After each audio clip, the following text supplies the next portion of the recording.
Now this is a bonus story. This actually is still part of the book. Stuck in a Moment. I call this one Adam Saves the King, or Prince Adam Saves Randor, we'll call it. The Power. So this deals with the fact that the king could have died. Let me save him, please. The prince is secure, eternal, general, but the king is in critical condition. Keep Adam safe. Eternals is in flames. Creator's grace. Things are moving so fast. So this is where I love this scene. Now pay attention to this. This is very, very important because this is going to play in later. I think you know where. But these two had known each other since they were kids. It's like, oh, we kiss and you say blech. First of all, we didn't kiss, you kissed me. You dared me. Sophistry, is that what they teach at the Royal Academy? So, second of all, I don't kiss boys, especially boy princes who can't be bothered to comb their hair or brush their teeth. Ouch. I'm an officer, an acting private, come to think of it. So, they're just kids being kids. And whether this is the 2002 He-Man or maybe even the original series, this is a very much, he's just being a gentleman, right? But he's not paying attention. He's getting into trouble. There's Man-at-Arms. We might have killed you. Oh, big convoy. Yes, the Avians are engaged in a trade dispute with the people of the Adrenid. That would be the Buzz-Off's people. Who blocked their eastern skyways. If we can't negotiate a settlement quickly, it could lead to war. So I believe they can do that. So this is where he was still young, and that mustache was still young. He hadn't gotten old yet. Now, this is an early fight. This is before the whole problems between the Adrenals. This is definitely playing on the 2002 series, where eventually Skeletor turned the Avians against the Adrenids for his own, for his fun and amusement. Now here you see Keldor. Isn't time he became a man, brother? So in this continuity, Randor was not the king yet. Randor would still be a captain, and King Miro would still be in charge. My liege, he would be like, isn't it time he became a man, my liege? Shouldn't your grandson be somebody? So that would be Keldor of the 2002 cartoon, before he went away to find his own army, Beastman and Merman. So he explains, Adam wants to become someone more than just what he is. He explains King Grayskull, the ancestry of how things came to be. Grayskull is a myth, Randor, a fairy tale told. No, Keldor, Grayskull was but the first. But he would not be the last. Keldor doesn't really believe in all that stuff. The only thing he can count on is dark magic. But he knows the history of his people, and that they, it's all about that they were wronged. That the Gar had been mistreated by the rest of Eternia. So Keldor was doing justice for his people. But honestly, he wouldn't have kept the power and given it to the people. He would have kept it for himself, because what does Skeletor want? More power. This is the first real conversation and only conversation to have. I did what you suggested. I told him what I wanted. I thought the courage of your request would make him see the same potential in you that I see. But stubbornness has always been Randor's vice. Sometimes I wonder if the king is sheltering you, Adam. So in this continuity, of course, he has been king for a long time.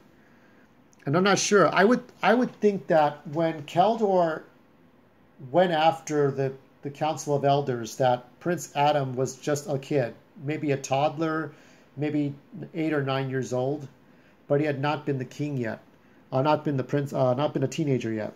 So maybe he was 6 years old, and maybe what happened when Keldor became Skeletor and hid in the Dark Hemisphere, that might have been 10 years. I mean, just a guess. If I had to take a guess at it, I don't even think he sees me. Yes, I know what it means to feel invisible, and that's why Keldor took off from Eternos and became a monster, I guess. My brother and I share a father, but not a mother. I never knew the woman who bore me. She was a guard woman who rescued King Miro when his ship crashed upon the... So this is talking about she healed him and was loved in return, and she had borne him a child. This is kind of like the awkward relationship between the sorceress and Duncan, and how Tila was born. It's kind of perverse, isn't it?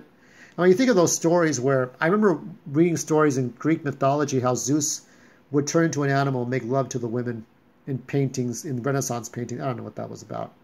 I imagine my mother knew that she could never be accepted in the halls of Eternal, so she asked Mira for one thing, that he take me with him off that cursed isle, that he raised me as a Grayskull and one day return me to her when I was of age. So this is Skeletor's, and I could believe this would be Skeletor's origin in every incarnation, except maybe, I don't know, maybe in the new cartoon as well.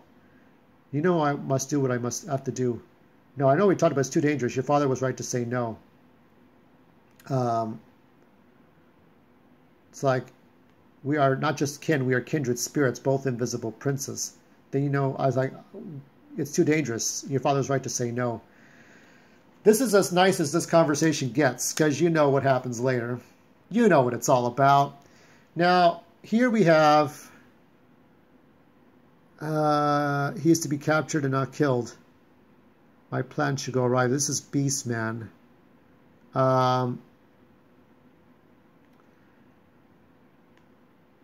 Yeah, I don't know. I guess this is after Keldor found Beastman.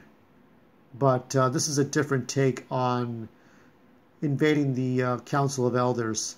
We shall need my nephew as hostage. Randor, your place is here. Send your men for Adam. No, it has to be me. So Keldor takes the seat, which is exactly what he wanted. He wanted to take the seat. He's upset. You know, as a child, he's not thinking clearly. This is where Keldor makes his moves to the king, and everybody dies of the same poison that Keldor would use on Randor, or try to use, before he had succumbed to himself.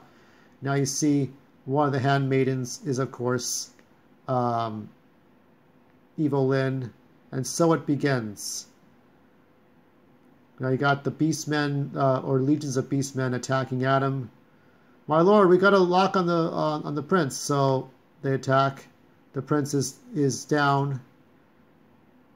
He has to jump. He has to get out. I think. Let me see here. Yeah, so he's knocked over. And then that's the king's ship. And at this point, I won't leave you, Father. I'll never leave you. I can save you. Now, this is where he tries to come and forgive his father after what happened. Inconceivable, impossible. The boy is holding on with all his strength, refusing to let the future come to pass. In every single moment, from now to the end of time, he's tapped into the power of eternity. Now you see why I called you here. This is the same sorceress that let She-Ra go, but now she sees that Adam is somebody important. So in every single moment from now to the end of time, Adam is struggling to lift this weight to free his father. And here it says, the effect seems to be localized. The farther from Adam, the more time flows.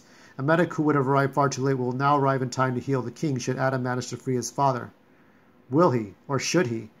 King Randor was destined to die here. His next few breaths were to be his last. Sorceress, destiny is not something to trifle with.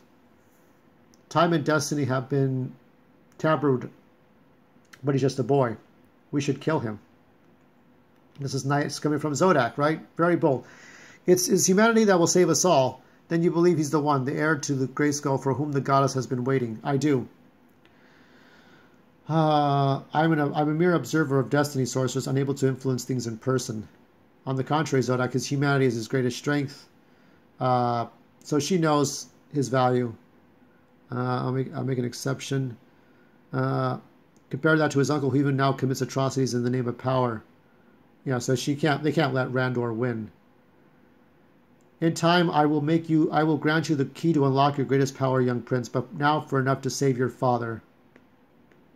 I have. And this was it. And so you can see that one of the beastmen's going to attack, but a man-at-arms cannot have it. So that's the end of that. And this was a nice run.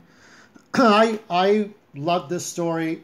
She-Ra has the power, but we wanted to see a little bit more of the lore. It's obviously different from when Captain Randor defended the Council of Elders, the Hall of Wisdom against Keldor's forces. But what can you do? I mean, you're not going to have a perfect perfect linear story that goes canon throughout 25 issues. It was hard to find, even just get these ones to tell this story.